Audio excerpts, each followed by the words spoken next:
Chefs, you have arrived at the chopping block. I'm your host and chopped enthusiast, Samantha Seneviratne. Who will win and who will be chopped? And I'm here to make you unchoppable You've been chopped. by correcting common mistakes from chopped history.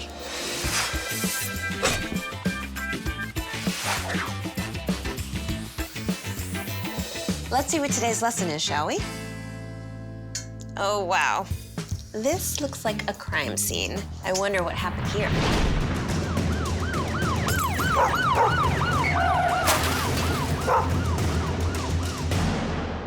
Let's see what went down. My workspace is just a disaster. Is there more room? How do I chop these? So that's not happening. I'm not gonna start chopping basil on the floor. Oh my God. And so I start ripping the basil and throwing it on the fish. Tyler, you've been chopped. Judges. Tyler, first of all, we want to say thank you so much. You should be really proud. But the plate made this dish very, very difficult to eat. The fact that you also ripped the basil, made it wilted, are some of the reasons why we have to chop you. Thank you guys so much. Having a clean and organized workspace is the key to cooking any dish. It's the first step of success. Organization is super important on Chopped and in the home kitchen. By keeping your space clean and prepping ahead, you cut down on time and clutter. So I look over at Tool Station. The tool's got plates everywhere.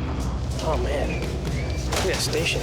I know, right? It's the most messy station I've ever seen in my life. Today, I'm gonna share some helpful tips to keep your space clear and well-maintained while you cook.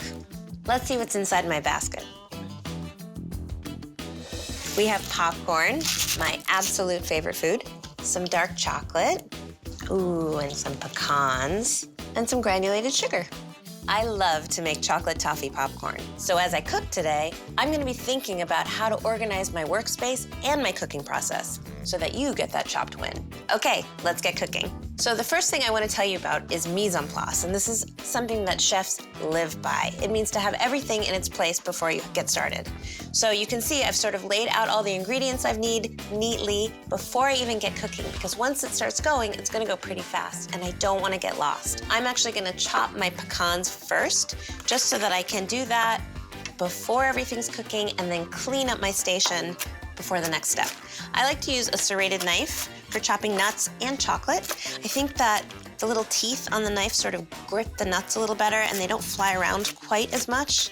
Now, I am not gonna chop these so finely because I wanna have some nice pieces of pecan to chew on when I'm eating my popcorn. Now we'll put them in our bowl because we wanna clean as we go. So I have a large pot here. You wanna make sure that you have a nice tall sides when you're making popcorn because this little bit of popcorn is gonna grow. So you really wanna have room in your pot before you start. I'm gonna get it on medium heat. Again, with popcorn, it can burn really quickly, so you wanna just keep an eye on it. You might have to adjust the heat as you go. I'm putting some vegetable oil in my pot. I like to throw one popcorn kernel in there and let that get hot. And as soon as I hear that kernel pop, I know that it's ready to add my popcorn. This would be a really good time to clean up if you had a mess here. Oh, I think it just popped. Yeah, it did. Did you hear it? So now we know our oil is hot enough, and I'm just gonna give it a swirl to make sure that the kernels are nice and coated. And then cover our pot and listen. And basically, it'll pop up, and as it starts to slow down, you know that most of the kernels are popped, and then you wanna lower the heat. So once it starts to, you wanna move the pan around just to make sure all the kernels are getting lots of heat, touching the bottom of the pan. There it goes.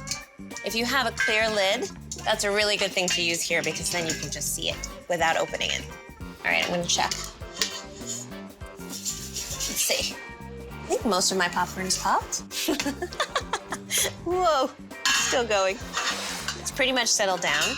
My popcorn looks great. So I'm gonna transfer it into this bowl. Make sure you pick out all of the unpopped kernels. Those are really unpleasant to eat, and you don't want anyone to chomp on one when they're eating their popcorn. Now that I've picked out all the kernels, I can add my pecans. And I'm gonna clean up my workstation, and then we can go to the next step. Okay, so now we can make our toffee. This process goes very, very quickly, so I highly recommend that you have all of your ingredients laid out in front of you before you start. So first things first, we're gonna butter 2 large baking sheets really well. Toffee tends to stick, so you wanna make sure it's buttered nicely. You could also use a silicone baking mat if you have one, or cooking spray if you wanna make your job a little bit easier. I actually have a little dish in my fridge where I put all the little butter ends that nobody knows what to do with, and that becomes all the butter that I use to butter my pans.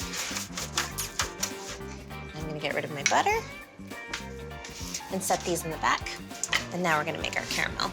So I have a small pot set up with a candy thermometer. Candy thermometer is really important here because you want to make sure you get your sugar at the exact right time.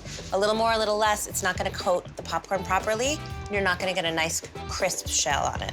I have my sugar, just regular old granulated sugar. I'm gonna add a whole stick of butter. We're also gonna add a little bit of water. I like to pour the water kind of on the edges, just to make sure all the sugar crystals stay on the bottom of the pot. Some salt, and get it to 300 degrees. Now this is gonna take a little while, so in the meantime, I'm gonna clean my station up and check out the next step. While that's going, I can chop my chocolate. I have 3 bars of dark chocolate. You could use a different chocolate if you wanted. I like how dark chocolate tastes in contrast with the toffee because the toffee is so sweet. Again, I'm using a serrated knife to cut my chocolate. I just think it does a better job. And I don't need to cut it too far. I'm just cutting it down so that I can melt it. So I have a small bowl set over a pot. The pot is just creating a little bit of steam, but it's not boiling vigorously. Water is kind of the enemy of chocolate, so we don't want any of that water to steam up and go over the sides. I'm gonna set this bowl right onto my warm water. I'm doing this because I want to melt the chocolate really gently. Chocolate has a tendency to burn very, very easily, so if we do it over water in this way, it melts very gently and it won't scorch. You could also do this in the microwave, 20-second bursts in the microwave. Never set it for 3 minutes at a time and walk away. It will definitely burn. While that goes, I wanna make sure I have my next 2 ingredients ready to go. And I'm gonna bring my popcorn a little closer. I set it in a really big bowl because I wanna have room to really coat the popcorn with toffee. It seems like you have a lot of time, but don't ever step away from your caramel. It basically goes from perfect to burnt in a second. Ooh, we're just about there. So I'm gonna turn off my heat. I'm going to take this out. Now we add our vanilla, and then we add some baking soda. So the baking soda is gonna make it bubble up really quickly, and right away I wanna pour it on my popcorn. And I'm just gonna keep stirring it until all of my popcorn is nicely coated. So we'll put half on one sheet pan.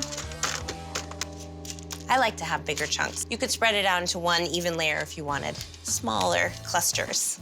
And now I'm gonna sprinkle with just a little bit more salt because I love that salty-sweet combo.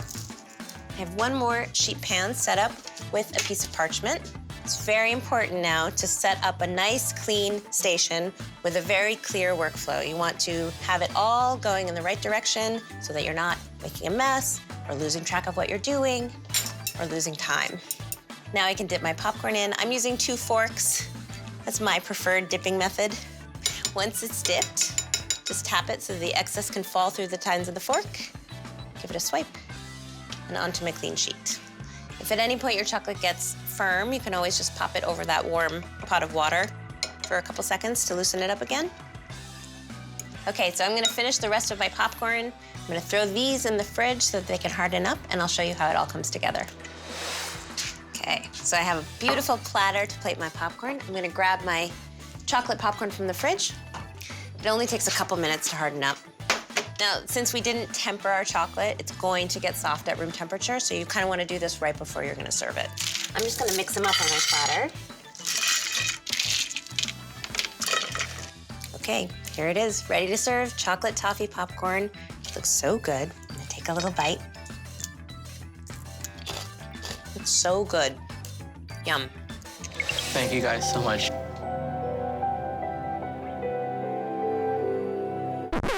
Oh, no, you didn't. This dish is Un-Choppable. It's buttery, it's salty, it's sweet. And because I cleaned my workspace as I went, I have nothing to do but eat it. Thanks for watching, and remember, don't get chopped.